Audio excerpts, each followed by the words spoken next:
एक बार फिर स्वागत है आप सभी का फ्रंट सीट के अगले एपिसोड में। आपके साथ मैं हूं स्वप्निल। आज के मेरे जो गेस्ट हैं काफ़ी इंटरेस्टिंग गेस्ट हैं। मैं आपसे उनको इंट्रोड्यूस करवाऊं उससे पहले थोड़ा सा ये बता दूं कि समाचार प्लस में प्लस क्या है। देखिए, प्लस हर वो चीज़ जो एक्स्ट्रा होती है, प्लस कभी घटता नहीं है। इसका मतलब यह है कि खबरें सबसे ज़्यादा आप तक हम लाते हैं। खबरों में सच्चाई 100% होती है, उसके पीछे एफर्ट्स किसी भी अन्य चैनल की अपेक्षा एक्स्ट्रा होते हैं।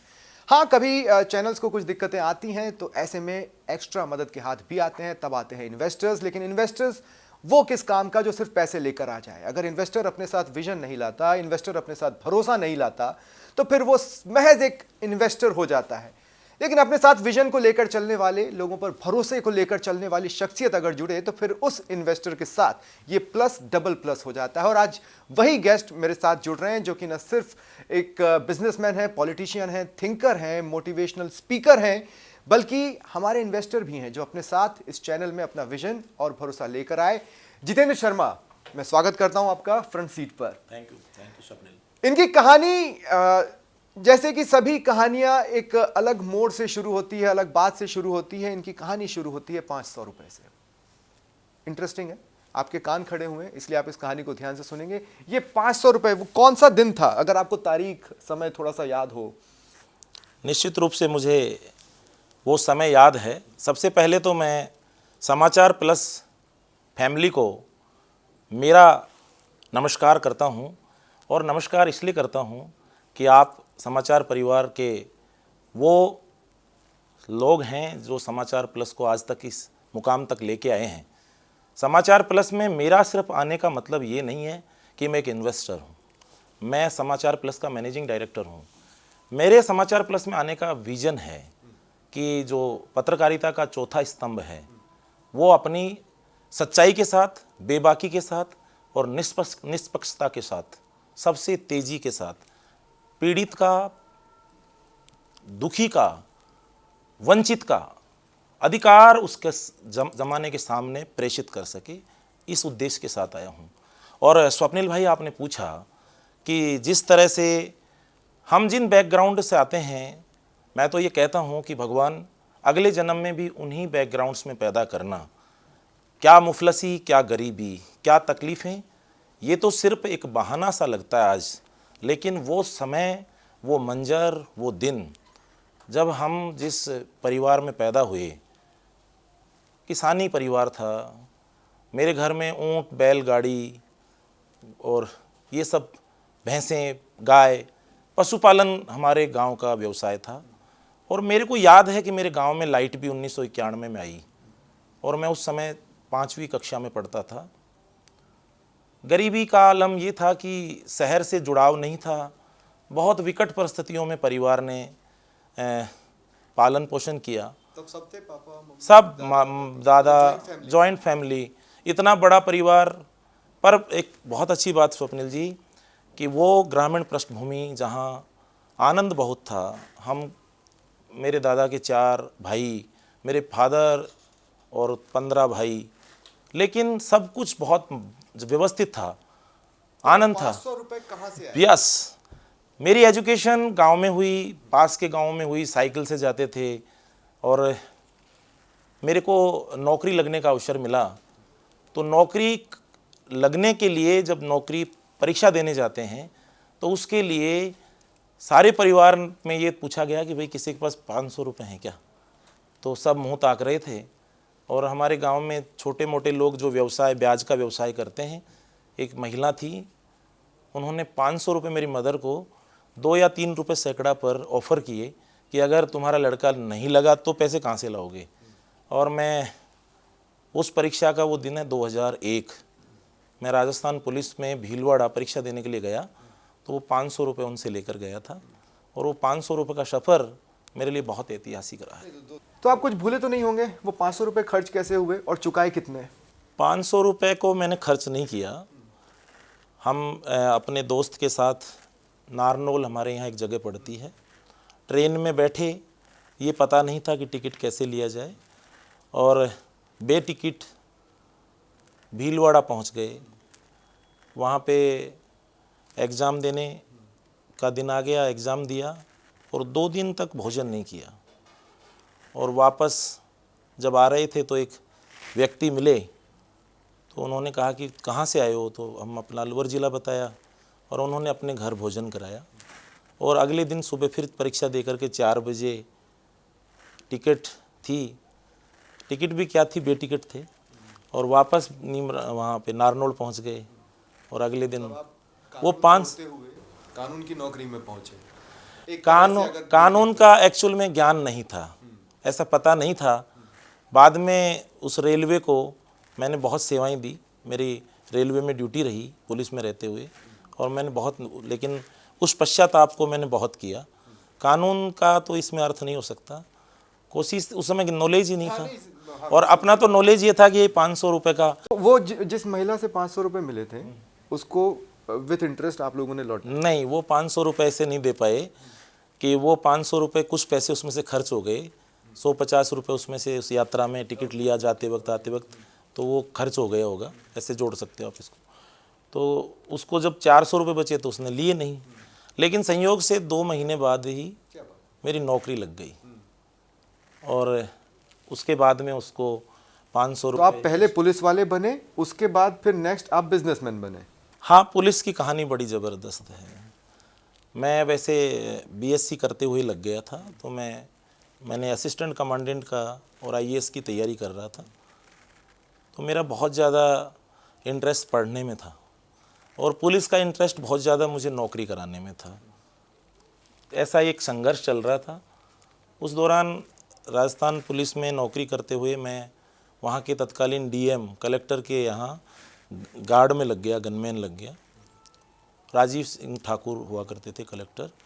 उन्होंने मुझे बहुत मोटिवेट किया और उन्होंने कहा कि तुम आईएएस लिखो। तो 2004 में तकरीबन मैंने आईएएस प्री और मेन लिखा, और उसी दौरान मेरी शादी हो गई। अब शादी होने के बाद में मेरी मदर तो मेरी मोटिवेटर थी, लेकिन मेरी वाइफ ने कहा कि इससे बढ़िया तो हम भूखे मर लेंगे, क्योंकि वो भी एमए बीएड थी, उसकी भी नौकरी लग गई, और हमने ये तय किया कि नौकरी छोड़नी है। तो 2004 में तकरीबन हमने तय किया कि ये नौकरी छोड़नी चाहिए। पर वर्दी की फील तो आज भी याद होगी? हाँ, मेरे व्यवहार में अभी भी वर्दी है, और मैं उसकी खनक है, उसकी ईमानदारी है। पुलिस को लेकर के मेरा बहुत अच्छा नज़रिया आज भी है कि पुलिस जितनी मेहनत करती है, पुलिस को जिस तरह के बाहर के दृष्टिकोण से देखा जाता है, पुलिस के अंदर रह कर के मैंने महसूस किया है कि पुलिस के अंदर भी भगवान रहते हैं, अच्छे लोग भी रहते हैं, न्यायप्रिय लोग भी रहते हैं।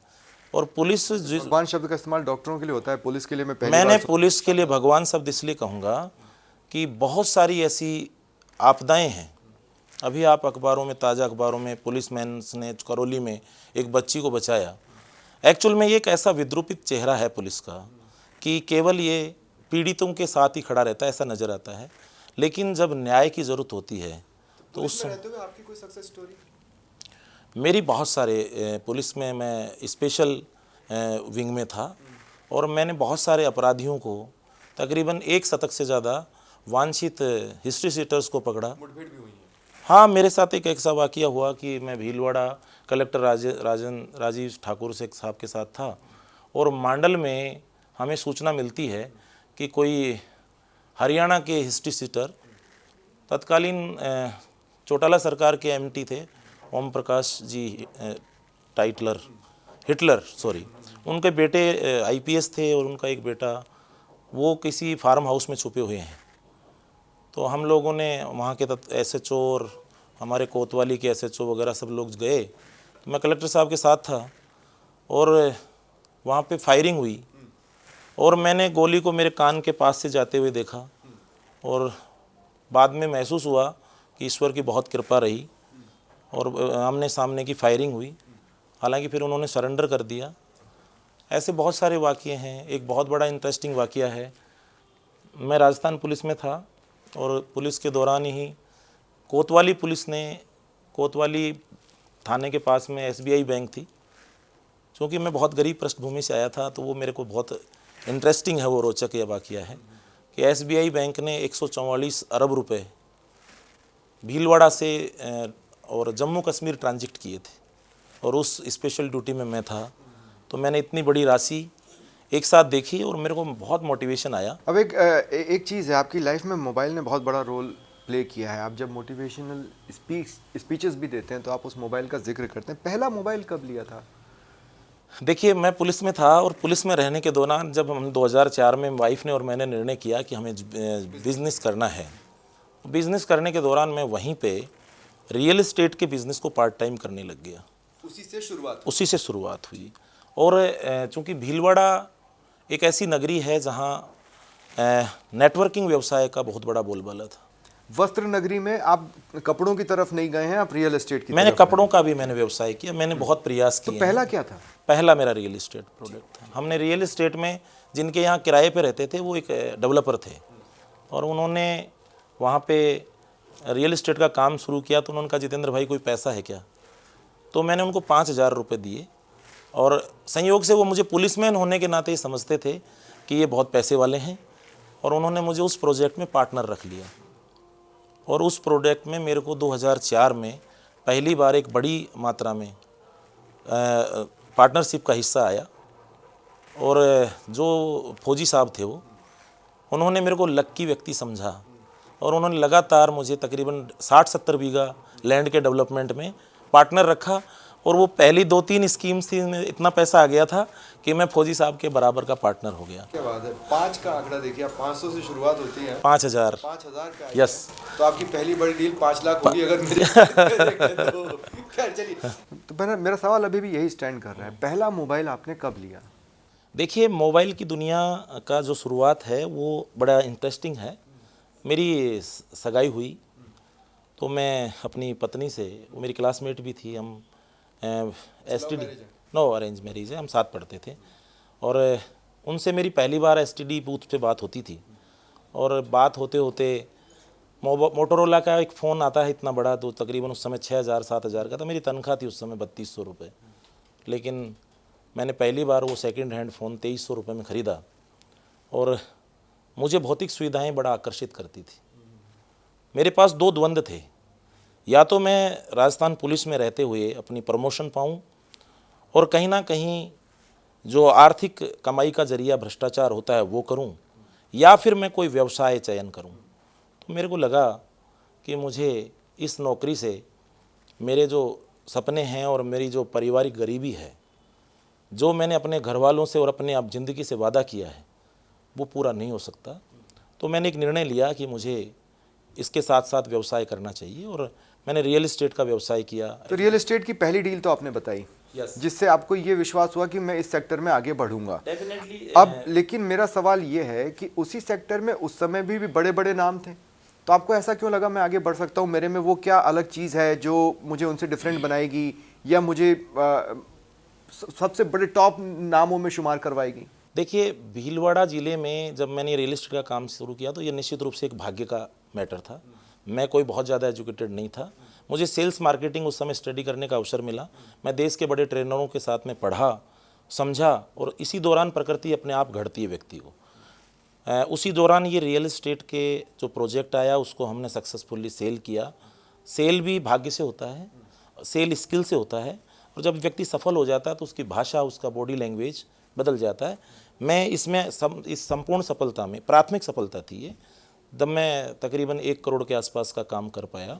ये सारी सफलता का श्रेय मैं अपने माता पिता को, उनके पुण्यों को, और मेरे गुरुजी, हमारे गांव के देवता, जिनसे मैंने वादा किया था कि बाबा मुझे गरीब मत रखना, तो उनको देता हूँ। तो आप पर ऊपर वाले का आशीर्वाद रहा है? हाँ, ऊपर वाले का 100% भाग्य का और ऊपर वाले का। तो फिर उस जिंदगी के उस मोड़ तक आते आते आपने सीखा क्या क्या, मतलब उस समय की आप जो बोले कि ये मेरी सबसे बड़ी सीख? देखिए, भीलवाड़ा शहर ने मुझे राजस्थान पुलिस में रोजगार दिया। भीलवाड़ा शहर के वहाँ बहुत बड़े व्यवसायी थे, तो उन व्यवसायियों के साथ में मेरी मित्रता रहना, और वो सदैव ये प्रेरित करते थे कि जीवन में उच्च चरित्र और गुणवत्तापूर्ण जीवन, स्किल्ड जीवन व्यक्ति को बड़ा बनाता है। तो मैं उनके साथ रह कर के जो मैं करोड़ों की शिक्षा से नहीं सीख सकता था, वो 2-3 साल का जो समय था, भीलवाड़ा वस्त्र नगरी है और वहाँ बड़े बड़े व्यवसायी रहते हैं और पुलिस का उनके साथ मिलना जुलना, बैठना, आना जाना रहता है, और मैं एक बढ़िया जगह पोस्टेड था, तो उनसे मेरा मुलाकात होती थी और उनसे सीखा। और मैं बहुत जल्दी ही उन लोगों से सीखता था कि इसको और ज़्यादा कैसे सीखा जाए। तो कहते थे कि पुस्तकें उस समय पुस्तकों का बड़ा ज़माना था। बड़ी अच्छी पुस्तकें पढ़ो, बड़े अच्छे ट्रेनर्स की ट्रेनिंग लो। आप यकीन करेंगे स्वप्निल भाई कि 2003 तक 4 तक मेरे शिक्षा पर मैंने उस ज़माने में जितना मैंने पैसा कमाया था। आपके फोकस को समझना चाहता हूँ। आपने ये कहा कि थोड़ा सा समय आपने कपड़ों का व्यापार भी किया, आपने रियल एस्टेट का बिजनेस भी किया, हो सकता है और भी 2-3 कुछ हो जिसमें आपने हाथ आजमाने की कोशिश की। मैं 2005, 6, 7, 8 तक काफ़ी भ्रमित रहा। भ्रमित होने का कारण ये था कि मैं किसी भी सूरत में ग्रोथ करना चाहता था। तो कभी मैं कपड़े के व्यवसाय में, सिलोरा एक जगह थी वहाँ पे, जहाँ उम्मीद लगे, संभावना लगे, क्योंकि मेरी लाइफ में तो पहला ही टेस्ट था। मैं ट्राई एंड टेस्ट के मॉडल पे काम कर रहा था। तो मैंने कपड़े की इंडस्ट्री में अपने हाथ आजमाया, उसमें मुझे लॉस हुआ, वो बंद हो गया। फिर मैंने इंश्योरेंस इंडस्ट्री में हाथ आजमाया, तो वो मैंने 2010 तक किया। मैंने training, networking, sales marketing coach के रूप में, मोटिवेटर के रूप में हाथ आजमाया। वो मेरा बहुत सफल रहा, क्योंकि भगवान की कृपा से, माँ वाकवाणी की कृपा से मेरा जो बोलने की क्षमता है और मेरे शब्द भी ठीक ठाक रहे, तो उसके कारण से मुझे उसमें सफलता मिली। और उस सफलता का बहुत बड़ा मुझे कॉन्फिडेंस ये आया कि मेरा रियल एस्टेट का बिज़नेस जो था वो भीलवाड़ा से मैं उसको इंश्योरेंस, रियल एस्टेट, 2 मेरे कोर बिज़नेस हुए। सेल्स एजुकेशन, ट्रेनिंग, मोटिवेशन, ये मेरे कोर बिज़नेस रहे सदैव। अब आप उस समय तक, मतलब 2011-2012 तक आप एक अच्छे बिजनेसमैन की श्रेणी में आ चुके थे प्रदेश के। डेफिनेटली 2010-11 तक मेरा जो पॉलिटिक्स का चस्का कहाँ से लगा? भीलवाड़ा से? नहीं, पॉलिटिक्स मेरे ब्लड में रही। मेरे पूजनीय दादाजी के छोटे भाई आज़ाद भारत के 13 साल सरपंच रहे। उसके बाद जब सरपंची का कोई वक्त नहीं होती थी, उसके बाद मेरे ताऊजी सरपंच रहे। और 2008-5 में एक ऐसा वक्त आया कि हम आर्थिक रूप से थोड़ा थोड़ा दिखने लगे ज़माने में। हमारे गांव की आर्थिक स्थिति, हमारी परिवार की अच्छी हो गई। तो वहाँ के सभी हमारे ग्राम वासियों ने और पंचायत के लोगों ने कहा कि आप चुनाव लड़िए। निर्विरोध सरपंच बनाने का एक गांव में माहौल बना। तो मेरे दिमाग में ये आया, मेरे पिताजी के दिमाग में आया कि मेरे बेटे को तो हम बड़ा चुनाव लड़ाएंगे, इंटेलिजेंट है, होशियार है और गांव की चिंता करता है, अपने क्षेत्र की चिंता करता है। तो फिर उन्होंने मुझे, चूँकि मेरे परिवार की पृष्ठभूमि संघ की रही है, तो 1993 में मैं राष्ट्रीय स्वयं सेवक संघ में जुड़ा। और मेरे पिताजी भी राम मंदिर आंदोलन वगैरह से मेरे फैमिली के लोग जुड़े रहे। तो इस तरह की राजनीतिक, जो गांव की राजनीति होती है, उसमें हम लोग एक्टिव थे। और 2005 के बाद में मेरे मन में आया कि क्यों नहीं प्रदेश की या देश की राजनीति की, ये भी ट्राई करें। ये भी ट्राई, क्योंकि उस समय आप बिजनेस में आ चुके थे। यस, आप चाहते थे बिजनेस और पॉलिटिक्स साथ साथ चले। यस। लेकिन ये एक डेडली कॉम्बिनेशन भी हो सकता था, क्योंकि देखिए आप शुरुआती दौर में बिजनेस में आप ये सोचकर चलते थे कि मुझे सक्सेस चाहिए। यस। तो वहां से आप कोई भी रास्ता पकड़ सकते थे, लेकिन मेरा रास्ता सही हो, ये कैसे इंश्योर हुआ? स्वप्निल भाई, 2008 के अंदर बिजनेस के अंदर 3-4 जो बिजनेस मॉडल थे मेरे, सेल्स का, ट्रेनर का, मार्केटिंग का, रियल एस्टेट का, इंश्योरेंस का, ये सभी अपनी अपनी दिशा में बढ़िया से चल रहे थे। बेसिकली मुझे 2008 तक एक चीज़ में पारंगत हो गया था कि मैनेजमेंट कैसे किया जाए, लोगों को मैनेज कैसे किया जाए, किसी को थोड़ा सा टाइट करके, किसी को थोड़ा सा समझा करके, किसी को मोटिवेट करके, और उसकी अनुशासन, उसकी मतलब मैनेजमेंट में मैं 2008 तक अच्छा हो गया था। तो मैं, ये जो मेरे बिज़नेस थे ये 2008 के बाद में सेल्फ ऑटोमेट हो गए थे। और मैं 2008 के बाद में मैंने बिज़नेस ऑटोमेशन ही पढ़ाया था लोगों को। तो उसका मुझे, मेरे देश भर में मुझे घूमने का अवसर मिला। मैंने तकरीबन 250-300 कंपनीज़ को इंश्योरेंस, फाइनेंस, ऑटोमोबाइल्स, ये फूड कंपनी, फूड चेन्स, और ये FMCGs कंपनीज़, या इन कंपनीज़ को मैंने ये पढ़ाया। तो मेरा जो 2011-12 तक का समय आया, उसमें इंश्योरेंस बहुत अच्छा चल रहा था, रियल एस्टेट बहुत अच्छा चल रहा था। देश के, राजस्थान प्रदेश के 4-5 शहरों में हमारा एक ब्रांड हो गया था। और पॉलिटिक्स भी ठीक ठाक चल रही थी। नहीं, इसके लिए आपको एक बात समझनी पड़ेगी, पॉलिटिक्स के लिए फ्री माइंड चाहिए। तो मैं 2011-12 में अपने आप को बिल्कुल फ्री महसूस करता था। तो मेरी दोस्तों ने, मेरे कुछ साथियों ने ये सोचा कि क्यों नहीं, जिस तरह का 2005 में एक एनवायरनमेंट बना था कि यार इसको राजनीतिक रूप से भी इसको जितेंद्र को आगे आना चाहिए। तो फिर मेरे दिमाग में राजनीतिक रूप से मेरे खुद का जो गृह क्षेत्र है वहाँ से हमने राजनीतिक पारी की शुरुआत करी और उसमें हम बहुत बढ़ चढ़ करके, विषय केवल ये था कि एक सामाजिक कार्यकर्ता, एक गौ सेवक और एक पीड़ित वंचित दुखी व्यक्ति की आवाज़ बन करके काम करें। आप एक बार टिकट के कंटेंडर भी रहे। एक बार, यस, मैं तीसरी बार रहा हूँ। और राजनीतिक रूप से अभिलाषा मेरी कोई बहुत ज़्यादा ऐसी नहीं रही कि कंटेंडर बने, लेकिन जैसे जैसे काम करते गए, किसी भी क्षेत्र में काम करिए आप, उसके अंदर जब पूरी निष्ठा से, पूरी ऊर्जा। बिजनेस में आपका सपना ये था, पॉलिटिक्स में आपका सपना क्या है? मतलब अगर मौका मिलता है तो विधायक, सांसद, मंत्री? स्वप्निल भाई, सबसे मुख्य बात ये है कि ना तो पैसे की कोई लिमिट है, आपके पास इतना हो जाए कि ना अतिथि भूखा जाए और ना ही परिवार भूखा रहे, और आपकी जेब में से 50% आप समाज सेवा के लिए खर्च कर सको, इतनी क्षमता जब आपकी हो जाए, तो मैं ये कहता हूँ आप अपने इसके माध्यम से कि उन लोगों को भी राजनीति में आना चाहिए जो सुसुप्त बैठे हैं, क्योंकि राजनीति में आज भी कंपटीशन नहीं है। और आप यकीन करो कि देश के अंदर इतने युवा हैं, कितने परसेंट लोग, 1% लोग भी आज पॉलिटिकली नहीं सोचते हैं। 5% लोग वोटर्स हैं जो राय बनाते हैं। 95% इस देश का तबका पॉलिटिक्स और पॉलिटिक्स के बारे में नहीं जानता है। और जब पॉलिटिशियंस और जो देश के कानून बनाने वाले लोग, देश के छोटी पंचायत और बड़ी पंचायत में बैठने वाले लोग देश का भाग्य निर्मित करते हैं, इस राष्ट्र का निर्माण कैसे होगा, इस राष्ट्र को बनाया कैसे जाएगा, इस बात को लेकर के मैं राजनीति में था। इस कॉन्सेप्ट पर आपका मीडिया में आना समझ में आता है, जो लास्ट पॉइंट आपने बोला। इसके अलावा आपने हर वो बिजनेस या तो ट्राई किए हैं या उसमें सक्सेस पाई है, या प्रोफेशन में जिसको मीडिया के कॉन्सेप्ट में जो साथ नहीं चल सकते। जैसे रियल एस्टेट वाला अगर मीडिया की कंपनी डाल रहा है तो लोग मानते हैं कि इसका अपना एक मकसद होगा, पॉलिटिशियन अगर कुछ डाल रहा है तो उसका अपना एक मकसद होगा, फिर वहां पे मीडिया नहीं रह जाता जो कि वो अपने कॉन्सेप्ट में है। वहां से आप मीडिया में भी आए, तो एक तो ये ब्रिज कैसे क्रॉस किया और सोच पे कंट्रोल रखने के? मैंने आपको बहुत शुरू से बताया कि मैं राजस्थान पुलिस में था। मैं आज चैनल के माध्यम से भी कहता हूं कि मेरे लिए भ्रष्टाचार और दुराचरण से पैसा कमाना मेरे लिए सुअर की विष्ठा जैसा है। मैंने अपने सच्चरित्र से और परिश्रम से गवर्नमेंट को टैक्स दे करके मैंने आज तक व्यापार किया है। मेरे जितने भी ऑर्गेनाइजेशन रहे हैं, जोखिम रहे, बहुत जोखिम रहे हैं, मैंने सब में कोई प्रॉब्लम नहीं है।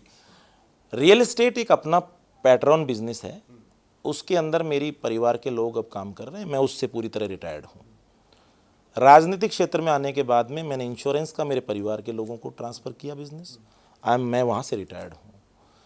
अब मेरे पास में मेरे परिवार के, मेरे छोटे ब्रदर्स, मेरे दोस्त, मेरे साथी जिन पर मैं बहुत विश्वास कर सकता हूँ, ऐसे 50 से ज़्यादा लोग मेरे विभिन्न व्यवसायों को देखते हैं। और आप अब मीडिया में मैं फुल टाइम देखिए, अब देखिए आप, मैं फिर एक बार वही बात कर रहा हूँ, जैसे आप पॉलिटिशियन भी हैं, बहुत जल्दी मतलब आपका पॉलिटिकल बैकग्राउंड हो सकता है कि समाचार प्लस पर गोदी मीडिया का ठप्पा लगा दे। इसको दूर रखना एक जोखिम है, और या जोखिम है या नहीं है? आप मेरे से बहुत ज़बरदस्त मेरे मित्र हो, आप अच्छे सवाल कर रहे हो। किसी भी लेवल पर जब मैं मीडिया हाउस में होता हूँ तो मैं मेरे एडिटर्स को, मेरे टीम को सच कहने के लिए नहीं रोकता हूँ। और अगर व्यक्तिगत मेरे विचारों की बात की जाए तो मैं जिस संस्था के साथ रहता हूँ उसके साथ 100% न्याय करता हूँ। तो ये कहीं भी इसमें मति भ्रम नहीं है कि मेरा संस्थान मीडिया हाउस है और मैं संस्थान का ऑपरेटर, मैनेजिंग डायरेक्टर होने के नाते जो मेरी खुद की भाव है वो अलग है, संस्थान की नीति और संस्थान की परिकल्पना अलग भाव पर चलती है। अब क्या क्या बदल गया लाइफ में? रूटीन अब कैसा हो गया? क्योंकि मीडिया में कोई टाइम नहीं होता सर, है ना? सुबह नाश्ता फैमिली के साथ हो पा रहा है, नहीं हो पा रहा है? नहीं हो पा रहा है। डिनर कुछ सुबह 5 बजे से लेकर के रात को 2 बजे तक राष्ट्र की सेवा के समर्पण के भाव को जिंदा रखने के लिए मैं पूरी तरह से काम कर रहा हूँ। और मेरे समाचार प्लस के साथी मुझे और ऊर्जा देते हैं, क्योंकि मीडिया हाउस में मेरे से ज़्यादा टैलेंटेड लोग हैं, मीडिया हाउस में मेरे से ज़्यादा अनुभवी लोग हैं, और उन लोगों के साथ मिलकर के हम एक नए भारत के निर्माण में जो चौथे स्तंभ के रूप में सेवा दे सकते हैं वो दे रहे हैं। और जितने भी विषय हैं उन सब विषयों पर वेरी परफेक्टनेस के साथ, वेरी क्लियरिटी के साथ काम करने को उत्सुक हैं। और ये निश्चित रूप से जो समाचार प्लस का ये क्लेवर पिछले 6 महीने में बदला है, ये पूरा क्रेडिट मैं अपनी टीम को, अपने मैनेजमेंट के साथियों को और बहुत मेहनती समाचार प्लस की टीम को देता हूँ। पीछे मुड़कर देखते हैं कौन कौन से ऐसे मेंटर्स हैं जो आपको हमेशा याद रहेंगे, या आज पीछे मुड़कर देखते हैं तो कोई ऐसी चीज़ जो ज़िंदगी भर याद रहेगी? मेरे पास सुनाने के लिए बहुत सारी कहानियाँ हैं। मेरे जीवन में सबसे बड़ी जो मेंटर है वो मेरी माँ है। मेरी माँ का योगदान ऐसे समझ सकते हैं कि जब बहुत गरीबी थी तो माँ, जितने सारे शिक्षक एक तरफ और माँ एक तरफ, उन्होंने ये तय किया हुआ था कि मैं मेरे बेटों को प्रदेश और देश के श्रेष्ठ बच्चों में शुमार करूँगी।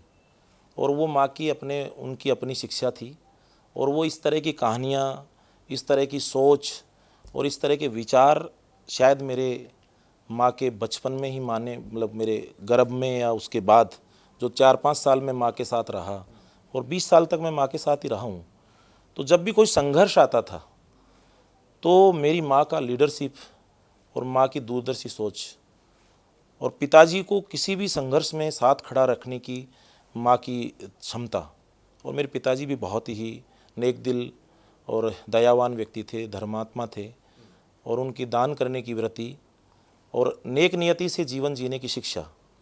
इसके बाद मेरे शिक्षा जीवन में बहुत, क्योंकि मैं अभी ये जो कॉरपोरेट एजुकेशन सिस्टम में नहीं पढ़ के आया, मैं सरकारी शिक्षण संस्थानों में पढ़ा हूँ, तो वो बहुत देवतुल्य गुरुजी जिन्होंने जीवन के आचरणों को बहुत अच्छे से तैयार किया, चाहे वो प्राथमिक शिक्षा हो चाहे मिडिल हो।